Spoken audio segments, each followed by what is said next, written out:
The H-Wood Channel. Welcome to Haywood Conversations. I'm here with Kyle Hamilton. Numerous amount of Grammys you've won throughout the years. Tell me one thing.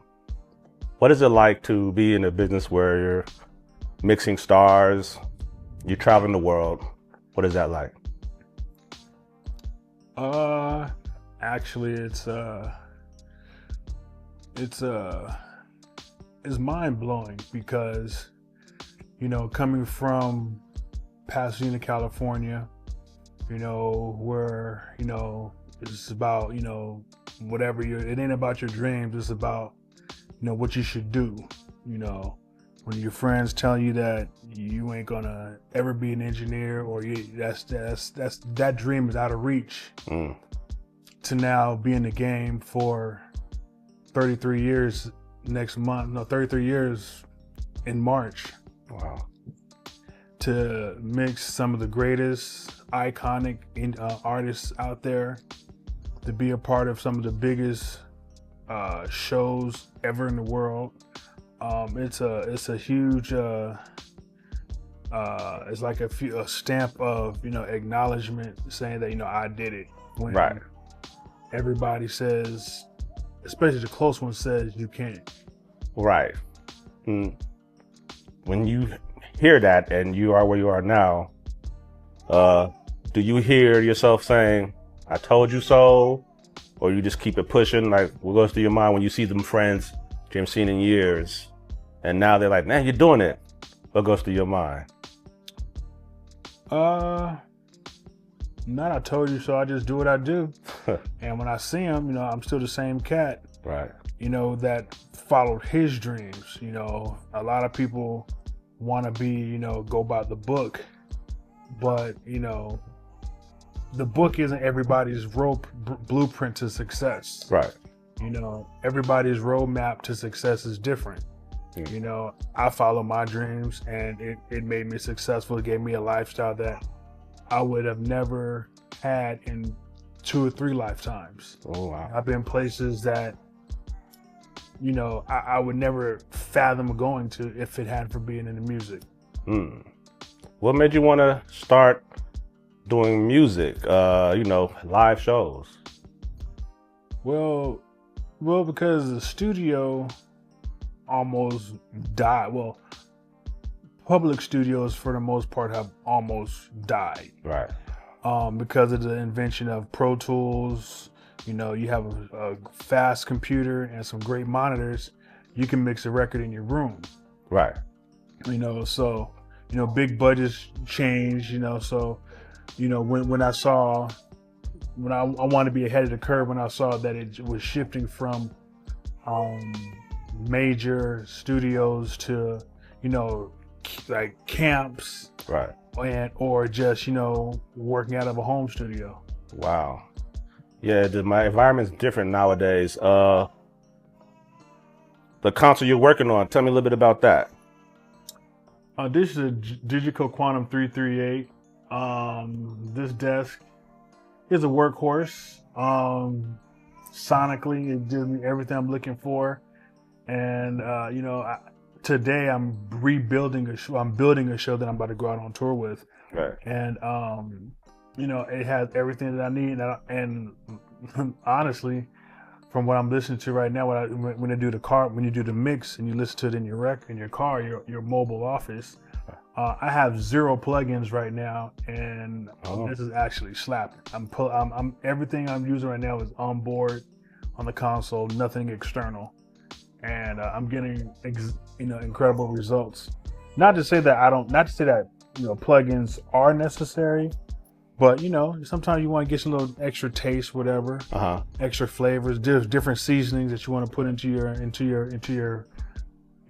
dinner of mix, and but right now I'm just straight salt and pepper.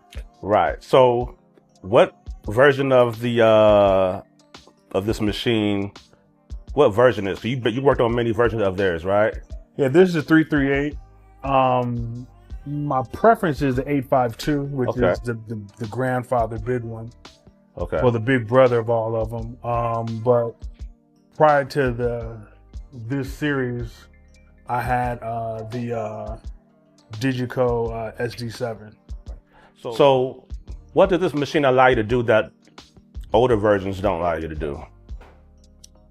Well, for starters, for me, it sounds better. Okay. The Quantum engine just has a few more bells and whistles. So it gives you a little more flexibility than some of the predecessors. Higher channel count. Okay. The screens are a lot brighter and bolder. So in daylight, when you have sunshine, you can still see the screen. That's supposed sometimes you don't have a monitor. Right. Screen disappears when the sun hits it from the rear. And that can be detrimental if you're in the middle of a show. Yeah. You need to see things going on the fly. You can't see it because of the glare or whatever. Yeah, this is just basically like a high def version. Right. So the workflow is better, or is the kind of the same? Workflow is more.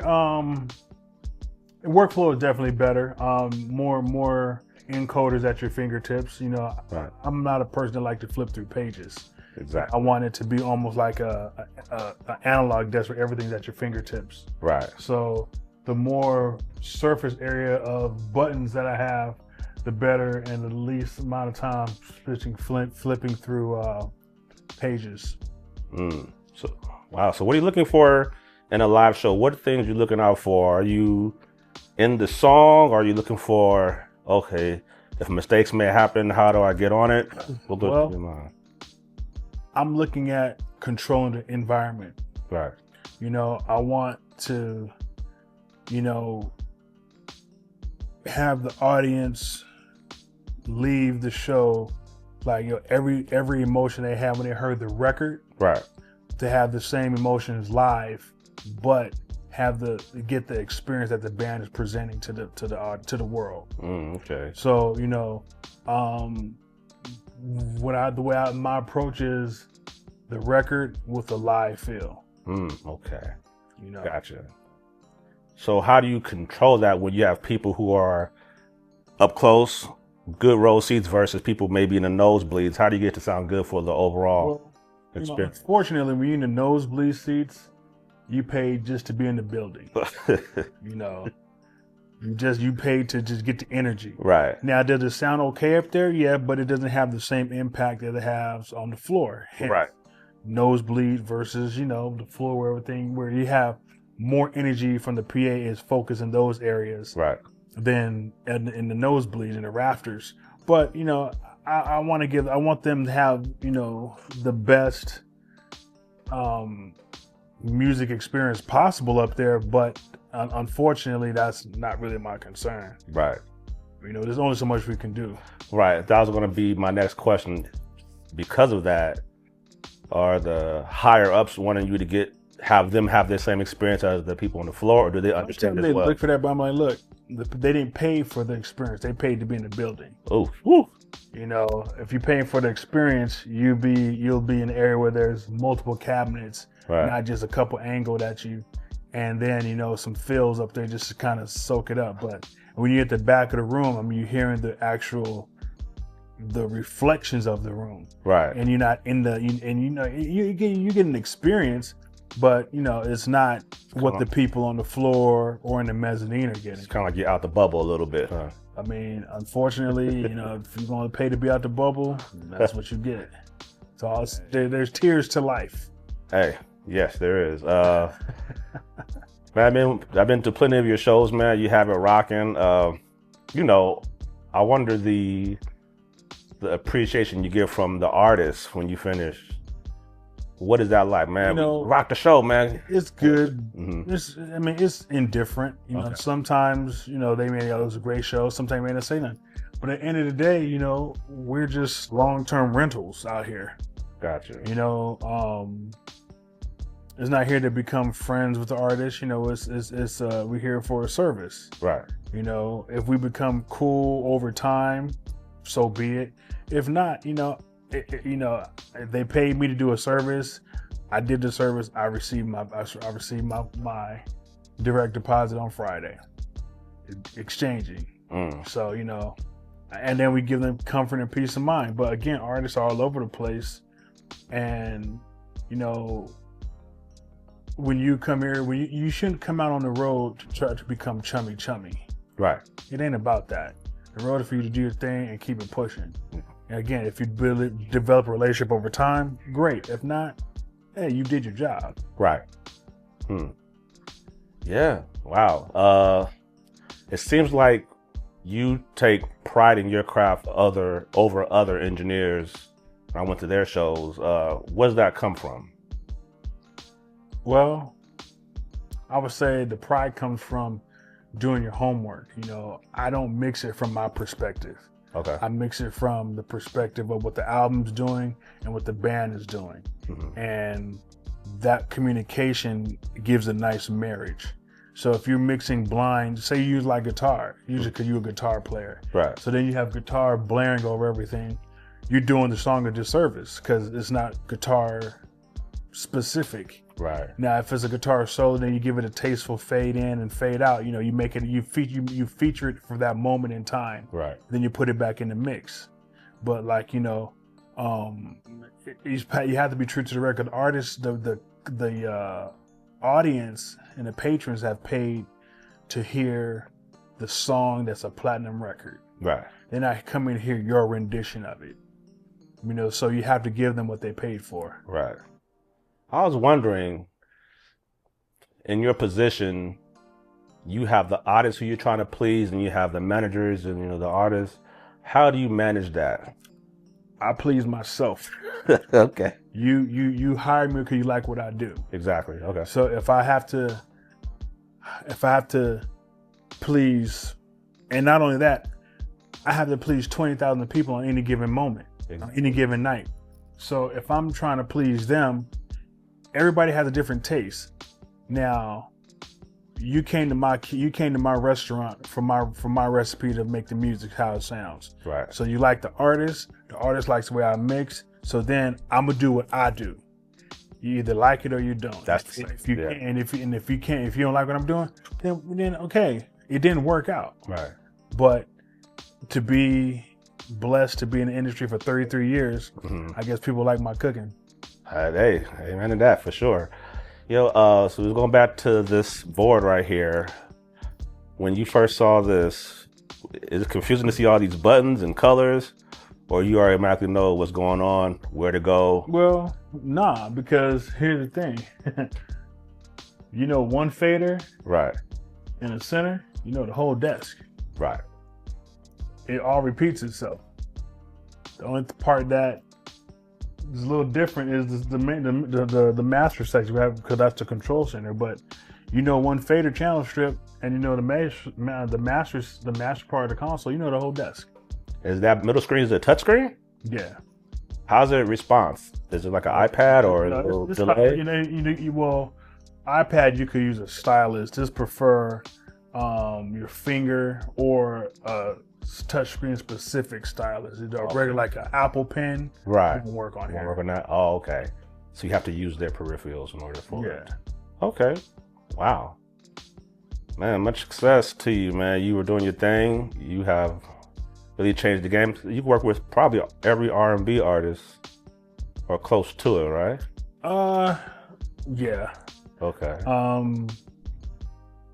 Every time I turn on the radio, there isn't an artist that I haven't heard that hasn't been part of their camp, and that's a blessing. And you are, Never Sleep Productions, the guy, all right? So this is the guy who everybody trusts his ear. When he says, it's all right, they take heed to it and go back to the drawing board to see how they can make it better. I understand you bring your own mics when you mic up, drum kits and stuff, right? Some things, yeah. I mean, depending on, well, we have a writer, and if I'm doing like, say, a newer act that budget is, an issue, I may bring my own stuff just so I know I have a consistent sound, especially when it comes to the foundation or the heartbeat of the show. So basically, for the bigger artists, if they have everything covered, you don't need to. But but for smaller artists, the up and comings, right. I bring a mic kit and probably some capsules so that we can at least have a solid foundation. And not every engineer does that, so that really says a lot about you that you take pride in your sound. So whoever you're working on, whatever comes out from the speakers, you're intentional about Well, it. it is because when you're with a client, every show, every artist, every show you're doing or whoever you're working with, that show has an expiration date. Mm-hmm. You know, so every time I'm performing or doing a show, I'm auditioning for my next client. Exactly. So I want to get my best foot forward. I can't say, well, you know, they didn't have this, they didn't have that. The person's listening don't give a damn what they have or don't have. They just know they either sound good or sound terrible. And if it sounds good, their management will, you know, holla at you. Or the artists themselves will holla at you like, yo, man, that show was smacking. What's your calendar look like? What's your availability? Right. Let me get your information. So, you know, it's, you know, you're literally auditioning every time you perform. I want to segue into, I see these JBL monitors up here. Mm-hmm. How do you feel about them? They look nice, by the way. JBL 708Ps. Yes. I love them. They are great near field monitors. And they give me a nice transparent canvas when I'm mixing in especially an open environment. Right. That gives me a close to a record ready sound. Like I listen in my truck when I do the mobile office, everything translates. What I hear in here, I hear in my truck. Wow. And it's about translation. You know, you have some speaker manufacturers that color a lot, so Okay. it may be bright in here, you get in your car and it's dull, or the reverse. It may be in here knocking and you get in a car and it's doing nothing. So I like a transparent, neutral cabinet speaker, and these give me a lot of. It's a flat canvas, so what I'm hearing is translating. So okay, so when you hear that low end, you know it's gonna be in the vehicle too. Correct. Wow. Okay. Wow, man, you're doing your thing. Thank you for your time. Yeah, thank you for having me. And there we go. Haywood Conversations, Never Sleep Productions, you guys. See? Yeah.